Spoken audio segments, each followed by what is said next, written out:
شروع اللہ کا نام لے کر جو بڑا مہربان نہایت رحم والا ہے۔ اے پیغمبر صلی اللہ علیہ وآلہ وسلم، لوگوں سے کہہ دو کہ میرے پاس وحی آئی ہے کہ جنوں کی ایک جماعت نے اس کتاب کو سنا تو کہنے لگے کہ ہم نے ایک عجیب قرآن سنا جو بھلائی کا رستہ بتاتا ہے، سو ہم اس پر ایمان لے آئے اور ہم اپنے پروردگار کے ساتھ کسی کو شریک نہیں بنائیں گے، اور یہ کہ ہمارے پروردگار کی شان بہت بلند ہے، وہ نہ بیوی رکھتا ہے نہ اولاد، اور یہ کہ ہم میں سے کوئی بے وقوف اللہ کے بارے میں جھوٹ گھڑتا ہے، اور ہمارا یہ خیال تھا کہ انسان اور جن اللہ کی نسبت جھوٹ نہیں بولیں گے، اور یہ کہ بعض بنی آدم بعض جنات کی پناہ لیا کرتے تھے تو اس سے ان کی سرکشی اور بڑھ گئی تھی، اور یہ کہ ان کا بھی یہی اعتقاد تھا جس طرح تمہارا تھا کہ اللہ کسی کو نہیں زندہ کرے گا، اور یہ کہ ہم نے آسمان کو ٹٹولا تو اس کو مضبوط چوکیداروں اور انگاروں سے بھرا ہوا پایا، اور یہ کہ پہلے ہم وہاں بہت سے مقامات پر فرشتوں کی باتیں سننے کے لیے بیٹھا کرتے تھے، اب کوئی سننا چاہے تو اپنے لیے انگارہ تیار پاتا ہے، اور یہ کہ ہمیں معلوم نہیں کہ اس سے اہل زمین کے ساتھ برائی مقصود ہے یا ان کے پروردگار نے ان کی بھلائی کا ارادہ فرمایا ہے، اور یہ کہ ہم میں بعض نیک ہیں اور بعض دوسری طرح کے، ہمارے کئی طرح کے مذہب ہیں، اور یہ کہ ہم نے سمجھ لیا ہے کہ ہم زمین میں خواہ کہیں ہوں اللہ کو ہرا نہیں سکتے اور نہ بھاگ کر اس کو تھکا سکتے ہیں، اور جب ہم نے ہدایت کی کتاب سنی اس پر ایمان لے آئے، سو جو شخص اپنے پروردگار پر ایمان لاتا ہے تو اس کو نہ نقصان کا خوف ہے نہ کسی طرح کے ظلم کا، اور یہ کہ ہم میں بعض فرما بردار ہیں اور بعض نافرمان ہیں، تو جو فرما بردار ہوئے وہ سیدھے رستے پر چلے اور جو نافرمان ہوئے وہ دوزخ کا ایندھن بنے۔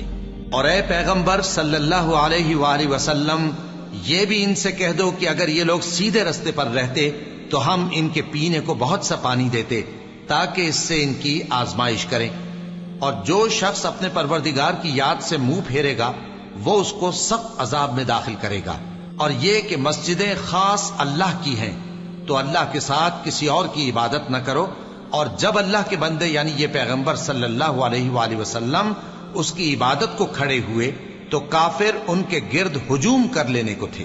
اے نبی صلی اللہ علیہ وآلہ وسلم، کہہ دو کہ میں تو اپنے پروردگار ہی کی عبادت کرتا ہوں اور کسی کو اس کا شریک نہیں بناتا، یہ بھی کہہ دو کہ میں تمہارے لیے نہ کسی نقصان کا اور نہ نفع کا کچھ اختیار رکھتا ہوں، یہ بھی کہہ دو کہ اللہ کے عذاب سے مجھے کوئی پناہ نہیں دے سکتا اور میں اس کے سوا کوئی جائے پناہ نہیں پاؤں گا، ہاں اللہ کی طرف سے احکام کا اور اس کے پیغاموں کا پہنچا دینا ہی میرے ذمہ ہے، اور جو شخص اللہ اور اس کے پیغمبر کی نافرمانی کرے گا تو ایسوں کے لیے جہنم کی آگ ہے،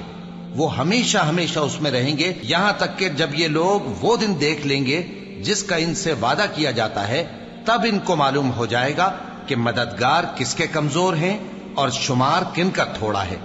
کہہ دو کہ جس دن کا تم سے وعدہ کیا جاتا ہے میں نہیں جانتا کہ وہ عنقریب آنے والا ہے یا میرے پروردگار نے اس کی مدت دراز کر دی ہے، وہی غیب کا جاننے والا ہے، سو کسی پر اپنے غیب کو ظاہر نہیں کرتا، ہاں جس پیغمبر کو پسند فرمائے اور اس کو غیب کی باتیں بتا دے تو اس کے آگے اور پیچھے نگہبان مقرر کر دیتا ہے تاکہ معلوم فرمائے کہ انہوں نے اپنے پروردگار کے پیغام پہنچا دیے ہیں، اور یوں تو اس نے ان کی سب چیزوں کا ہر طرف سے احاطہ کر رکھا ہے اور ایک ایک چیز گن رکھی ہے۔ اللہ اکبر اللہ